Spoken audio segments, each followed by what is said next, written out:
Welcome back into another episode of the Daft on Draft podcast. I am your co-host Corey Kinnan alongside James Foster. As always, I just ran 5 miles, so I'm feeling pretty good about this. And today, James and I are going to draft a 10-player team, almost kind of NFL street style, not really, but like a condensed team of like if we're picking 10 players to start a team with out of this draft class, these are the 10 we're going for. That means we could. It's almost like if you started a Madden fantasy draft and you just watched like the first 10 rounds. That's what this is going to be. Yeah, there you go, exactly. So you could pick one quarterback, 3 wide receivers, and 1 offensive lineman if you wanted to. We could do a whole lot here. So we do have some parameters. We have to have at least 1 quarterback, 1 wide receiver, and an offensive lineman. And then defensively, we said 1 defensive lineman, 1 linebacker, and 1 secondary player, correct? Yep. Defensive lineman can be edge or interior. Yep. Awesome. So I'm ready to roll whenever you are, James. James, why don't you go first? I'll let you go first. Oh, I wanted the snake. Oh, okay. Yeah, fine. I'll go first. That's fine. You can have the snake. So, I mean, for the sake of strategy here, we don't have to draft a running back, but I feel like there's only 1 running back in this class that I would draft if I had the chance to draft him. So I think I have to take him here.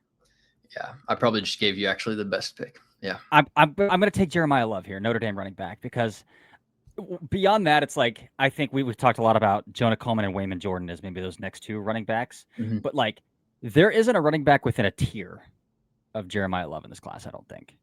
So you're saying it would be I agree with you. I would say it's like Jeremiah Love, and then there's an empty tier. Yep. And then then you get to the next running backs. I had high hopes for like Trey Wisner and CJ Baxter at Texas, but they've both been hurt. Yeah. So like I'm going to go Jeremiah Love here. The only running back worth drafting, I think, in this exercise. So okay, that's a really good pick. I got to make up some value here.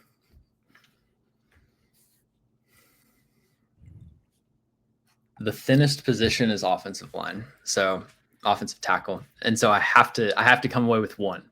So we should. I just want to clarify again.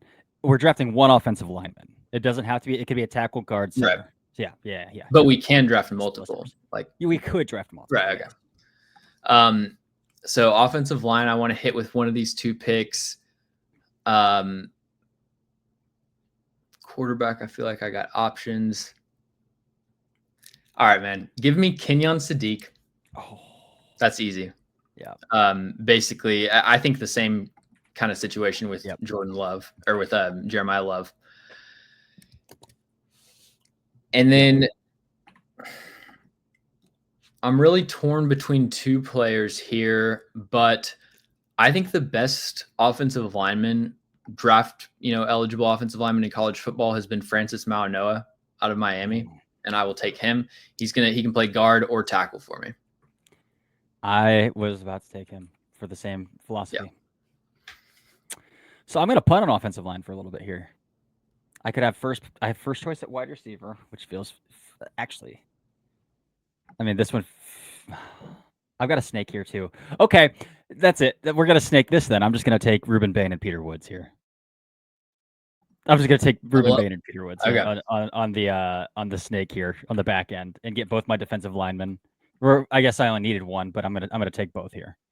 Go Rueben, Bain, Peter Woods. Bain can play interior or outside. Woods kind of the same thing, although he's been predominantly inside this year. So a little versatility there. Honestly, probably 2 of the top 3, maybe both like 2 of the top 2 players in this entire draft class as well. Yeah. So that's 2 of my top 3 for sure. I'll take that right there. Okay, so I was going for like positional value down the board, but since you have taken 2 of my top 3, I got to start accumulating some blue chip players here. Do I want to take Jordan Tyson? Maybe. But all right, I got to get defensive linemen. So I'm going to take Keldrick Folk out of Auburn, who I've got the edge rusher from Auburn, who I have 5 on my board. And that will give me some talent up front. Man. I think I'm going to make a strength and take Spencer Fano. Ooh. Booking tackles and Yeah, Might be hamstringing me a little bit here. that was on the offensive line. purposely to try to hamstring you. Yeah. All right, so neither of us have quarterbacks. So I still have to draft an offensive lineman, and I still have to draft a wide receiver, and I still have to draft a linebacker and one secondary player. I feel comfortable with one of two quarterbacks, so I don't feel the need to press that right now. I didn't get Sadiq, which means I'm not drafting a tight end at all. I'll draft two wide receivers instead. I feel good about I can hold off on offensive linemen till the very end here. I'm going to be a madman here. I'm going to go double defense again. I'm going to use my secondary pick on a corner, but I'm not going to do that right now. So I'm going to go ahead and draft two linebackers. Oh, no. And punt on a safety because they're both really versatile linebackers. Yeah. And I'm just going to take the Ohio State duo. I'm going to take both Arvell Reese and Sonny Styles right here. I'm hating all of your picks, as in you're taking players that I want. So, so are we doing? Do we have to do 5-on-5 offense, or are we just keeping the original parameters? I think the original parameters. All right. So I've got Keldrick Falk. I've got my two tackles, and I've got Kenyon Sadiq at tight end. We're going to take Jordan Tyson here, wide receiver out of Arizona State, who is my wide receiver 1, player 2 overall. And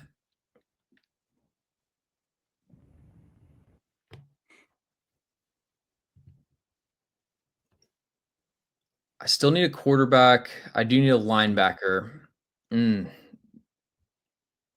But I don't need to really take that until later in the draft. I need some secondary players. I'm really deciding between Mansour Delane and Jermon McCoy here. Yep. But I will take Mansour Delane just because he's proven something this season. But I think either of those players could fit here. Love it. Okay, so Delane's gone.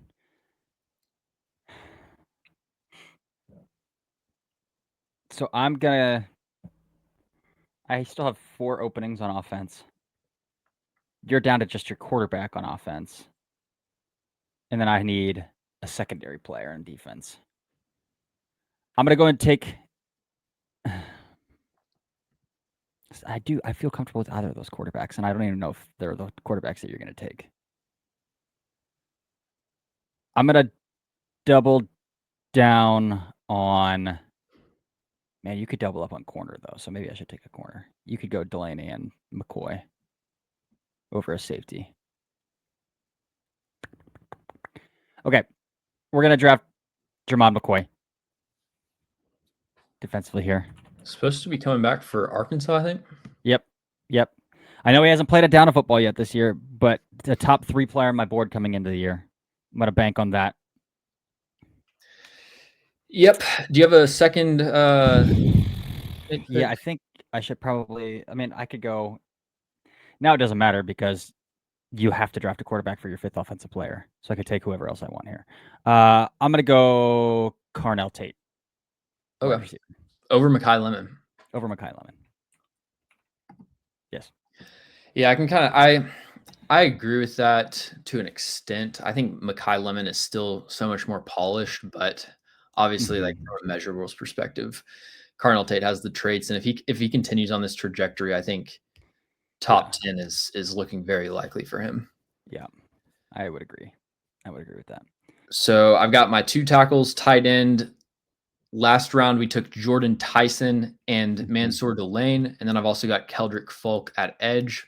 I need a linebacker. I need a quarterback, and that's the only requirements that I have left. Quarterback, linebacker. Yep. Linebacker. Yep. We are going to build the best receiving core of only players that play on the West Coast and take Makai Lemon. So wait, you already have 4 offensive players and you need a quarterback. Oh, so we do have to do 5 and 5? Okay, Isn't then that I what we won't said? do lemon. Okay.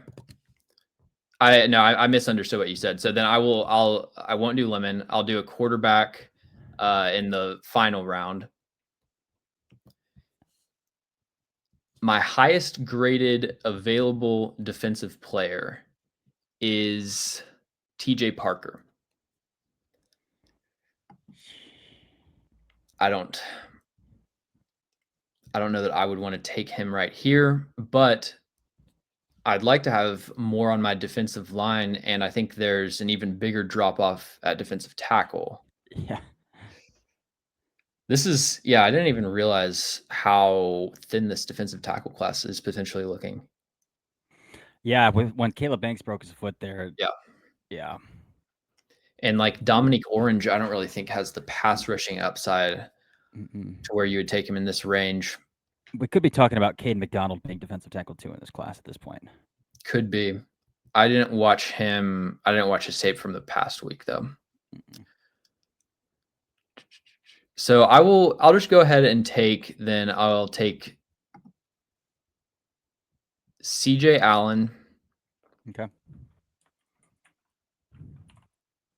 Or actually, since I can't take, I'm going to take Caleb Downs. Okay. I wasn't planning on it, but yeah, Caleb Downs, and then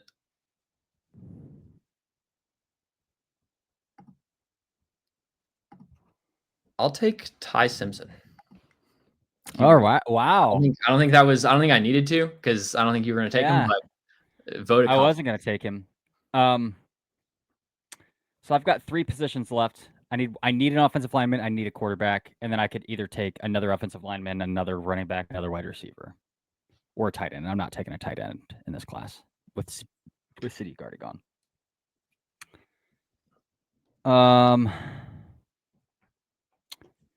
Yeah, you really hamstrung me at offensive line. Yeah, that's the one advantage I built for myself. I know. And I'm just trying to feel out, like, do I love Connor Liu enough? But I don't feel like Connor Liu's tape has been, like, over the moon spectacular this year. Do you feel similar to that? Well, I thought Connor Liu heading into the year was a pretty easy OC1. Mm-hmm.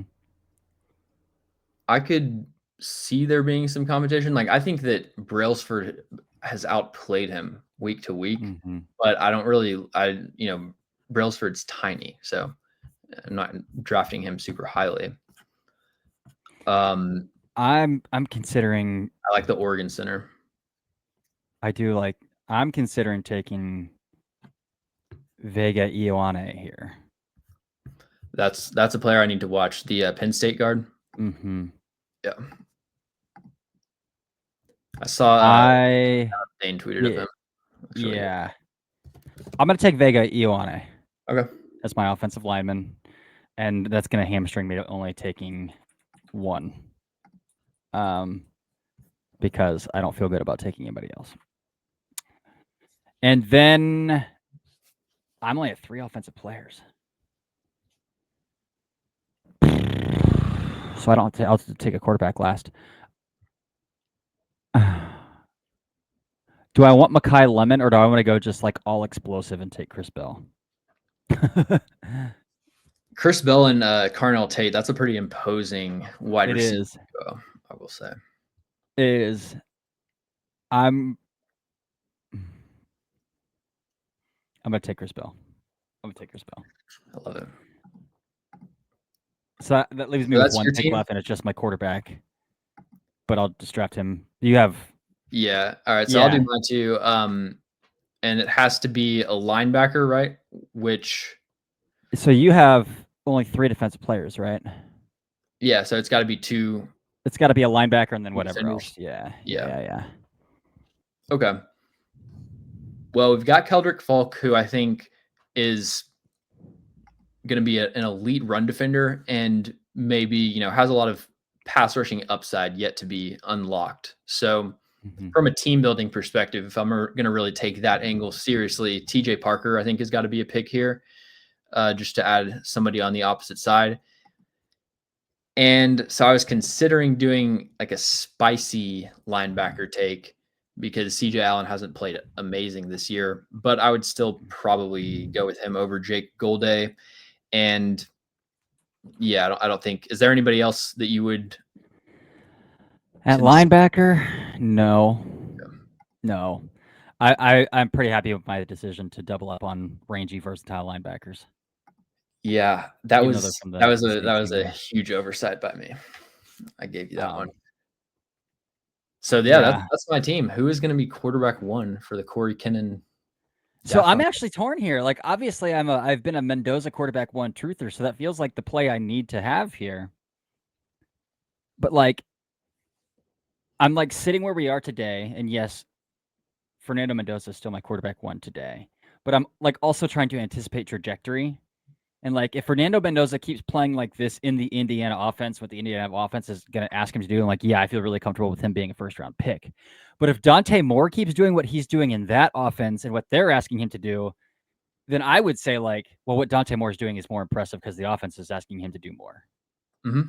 And I think that would leapfrog him in my mind down the road to QB1 over Fernando Mendoza. And so that's the gravitational pull I'm feeling right here between Fernando Mendoza and Dante Moore. But with that being said, I think I am going to go Dante Moore. Okay.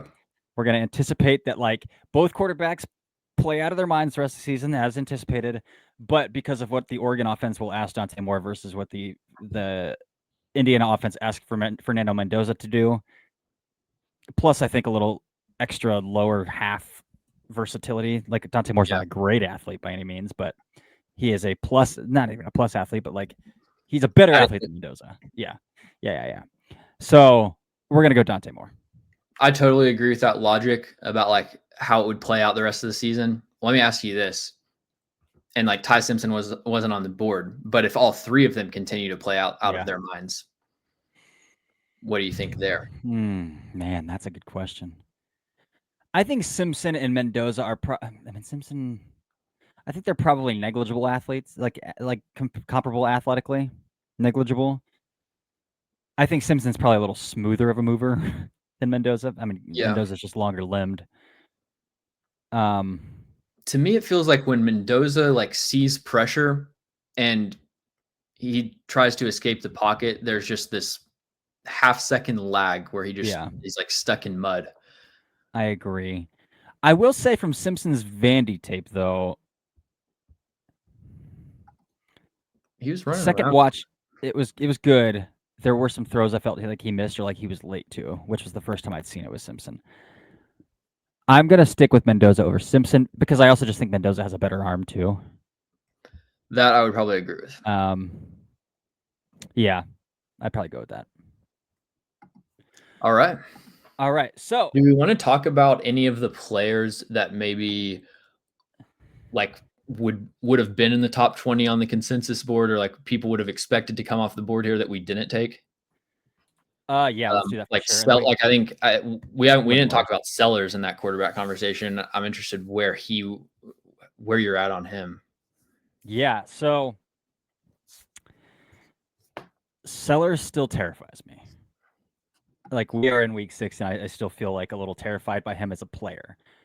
Again, I see the linear growth and I see the baby steps he's taking in structure with his eyes, getting the ball out on time, even getting his eyes backsiding, finding those alert posts, those backside digs.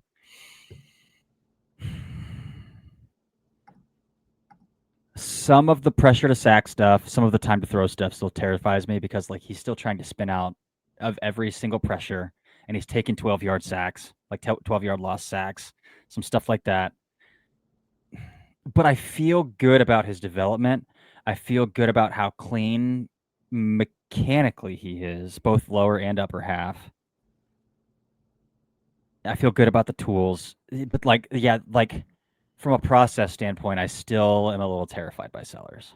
I'd really like him to come back to school and just get another year because it's not like it sounds like kind of a negative conversation, but when you watch his tape and then you compare it to last year, it's like I think there are noticeable signs of growth and the trajectory is very promising. So I would put him in the come back to school ideally range, even with NIL, like first round quarterback money is still life changing. So, yep.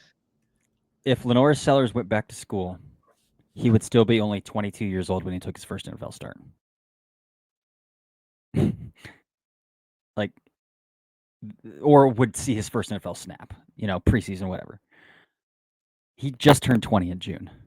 Like, he is still extremely young. He would be drafted at 21 if he went back to school. Like, there's still plenty of time there to let him cook a little bit. But again, and we saw this with Anthony Richardson, which Anthony Richardson declared like right on the beginning stages of NIL. Like, if Anthony Richardson maybe could have seen, if I stayed in college for another year or two, I could be making $3-4 million at the college level. Maybe he wouldn't have declared. But like, even then, I still think that like I feel better about LaNorris Sellers today than I felt about Anthony Richardson in 2023. Totally. Yep, I would agree. And so a team could say the same thing and say like, listen, man, we'll make you. We have a promise that we'll take you top 3. That's a lot of guaranteed money to turn down, even for a 20-year-old. Yeah. Ideally, yes, I'd like to see him go back, but we'll see how that kind of plays out. Another one, Makai Lemon. We brought up Makai Lemon a couple times. Yeah, I tried to take him, so yeah, you did. I tried to break the rules, so that we'll give him credit for being in this group. And the receiver class, it's like there's somebody that's going to be left out in this sort of thing. Yeah. So I think the reason I went Chris Bell over Makai Lemon, again, I really like Makai Lemon. And maybe I shouldn't have, because like look at the receivers who are making have made immediate impacts at the NFL. I think it was John Ledyard who tweeted it out. Right. So it was like, look at this style of wide receiver and look who's winning, like Emeka Egbuka. The top 5 receivers and receiving yards are all guys that you're going to see compared to Makai Lemon this year. Yeah. They're not overly explosive players, but the ultra smooth, ultra refined, ultra savvy guys. Mm-hmm. And I took 2 of the explosive guys who are, I would say Carnell Tate and Chris Bell are both making leaps and bounds in terms of their refinement and savvy. But I did take 2 of the rawer guys in that regard coming into the season compared to Makai Lemon, who's doing all of the little things extraordinarily well. And I think that's a really good kind of side point that I want to make is like, that's a change in my process over the last few years is I value reliability, dependability over upside and, splash plays at receiver. And like the AD Mitchell missing on him, that's one of those. If I hadn't missed on AD Mitchell, I would have had a higher grade on Savion Williams.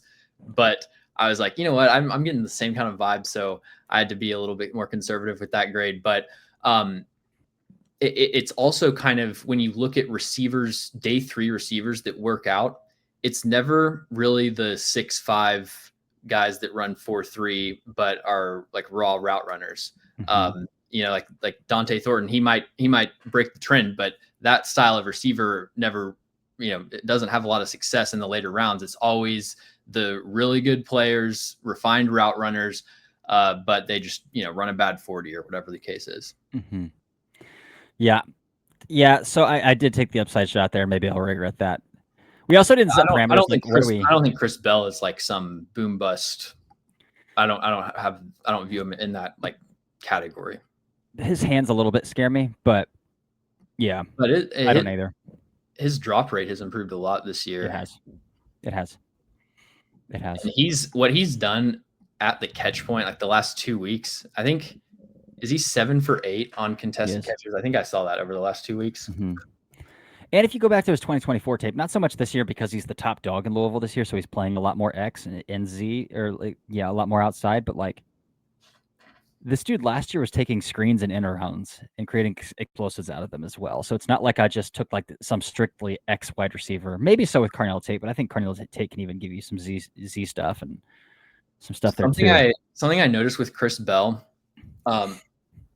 So when I watched Tyler Shuck last year, I kept writing down his receivers hate him. Like, maybe not personally, they hate like the way that he plays quarterback, because they are so visibly frustrated with him not seeing them when they're open and like just locking onto his first read. I kept making those notes. And then when I went back and watched Chris Bell over the summer, it was the Leonardo DiCaprio. I'm like, oh, that's the guy who hated him, because he's the one who kept just like visibly being upset. But honestly, sometimes body language that might kind of be a turnoff, but I was in the exact same boat with him.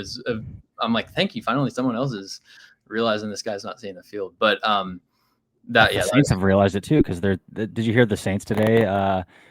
The Taysom Hill is coming back from IR or from PUP, one of the two, and Kellen Moore was asked if his responsibilities could include being the backup quarterback, and Kellen Moore was like, "Yeah, yeah." But if you're a paid sub to the Substack, I did a film breakdown of Chris Bell versus not Virginia. Who they play the week before that? Pitt against Pitt, and he's got the same kind of body language stuff going on with Miller Moss too. So oh yeah, well might be a little bit. That's what made me think of it, is because then I saw him. I'm like, oh, he's the same thing going on with Miller Moss. Maybe it is. I mean, there's one time though he was running a backside 9 and completely cooked his guy off the line of scrimmage and like had probably 4 when he had yards that of separation. stutter release like that. Yeah, and Miller Moss didn't throw the football and threw it into a 3-man side and like a 3 versus 4 into the play side, and we're like, okay. Yeah, maybe you deserve to be a little upset there, but I don't feel great about my offensive lineman selection, but I felt better about Vega Ioane than I do about Caden Proctor, Isaiah World, and probably Caleb Lomu. Lomu would probably be fringe right there with Vega Ioane. Like I would have felt okay taking Lomu, but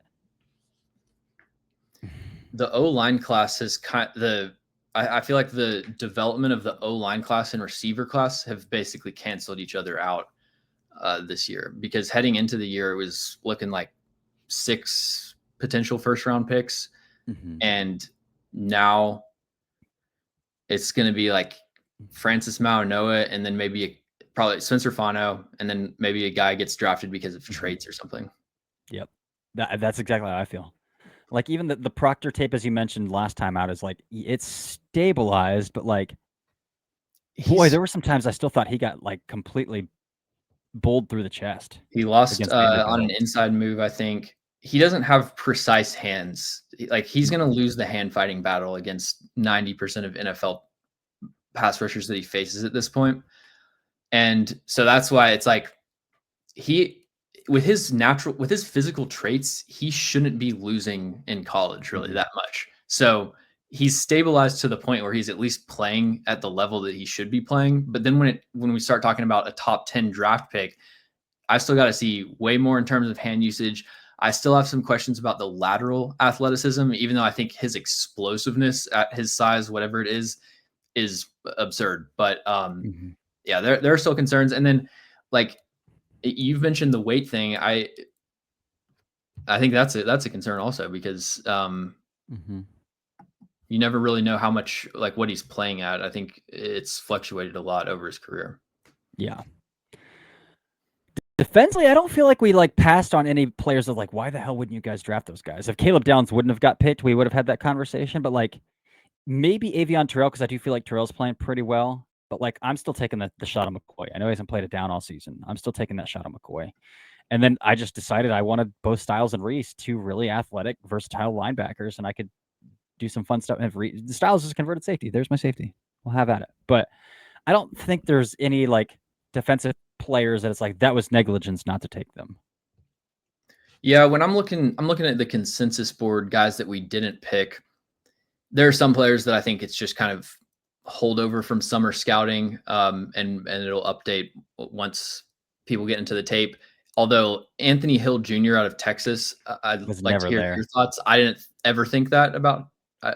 He's the top consensus player that we didn't take, and to me that is I've got an early 4th round grade on him. Yeah, I think he's stiff. I think he's kind of stiff. Yeah, he's like if Arvell Reese had no fluidity, because I think he is really physical at the point of attack. Yeah. I want to look up an RAS real fast here and see if this is going to be a good comp for him or not. In my mind, that I just thought of. Yeah, this is a pretty decent one. Kenneth Murray. Yeah.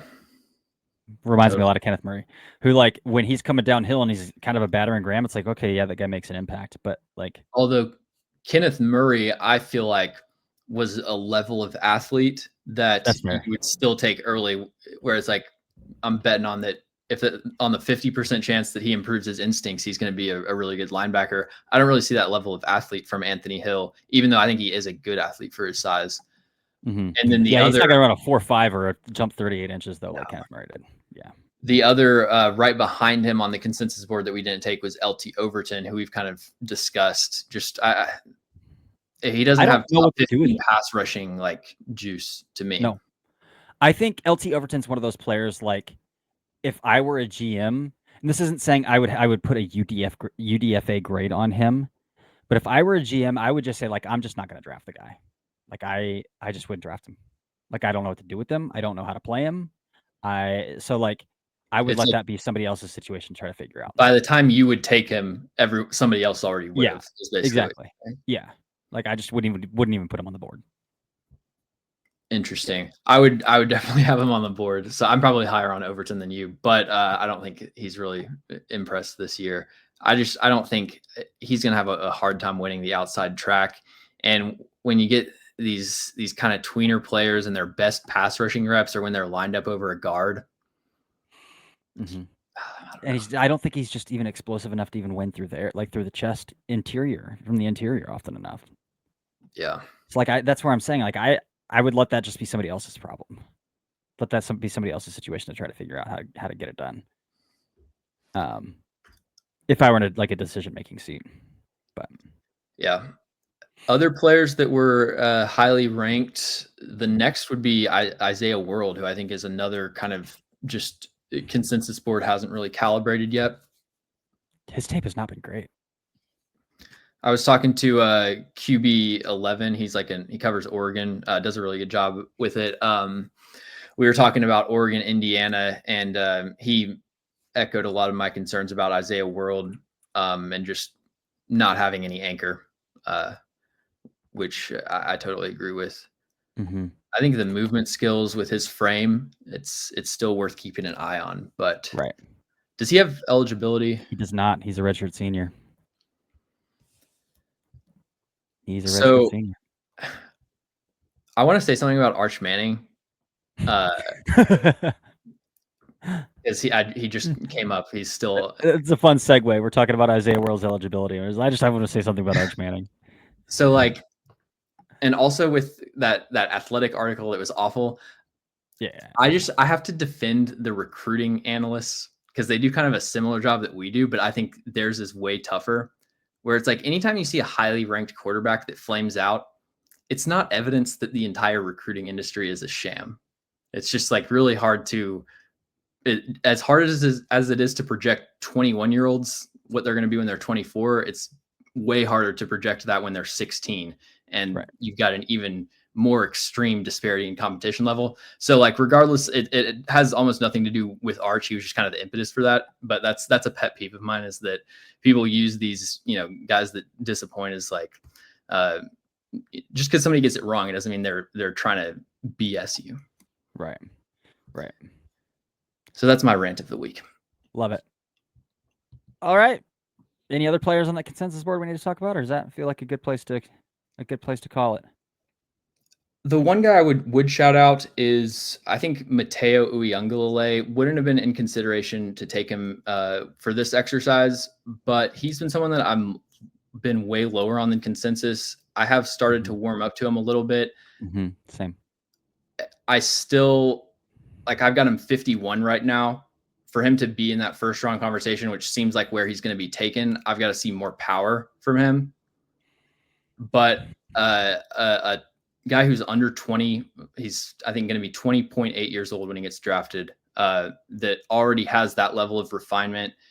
And I think has shown more in the run game this year. I wanted to shout him out. I love that. Love it.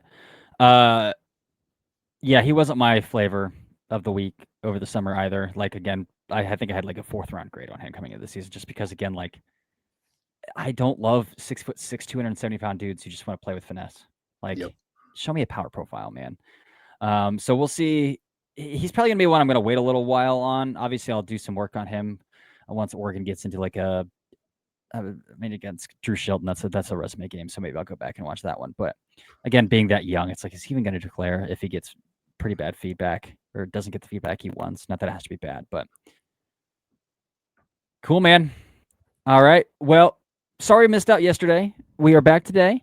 And then tomorrow we are going to be, as always, getting into that Week 7 slate, talking about NFL draft implications, rising, emerging players, and going from there. It should be another good slate. Again, the Dante Moore Fernando Mendoza battle is what I'll be watching most firmly. But outside of that, James, you got anything else for the people? That's it. Awesome. Well, until next time, this has been another episode of the Daft on Draft podcast.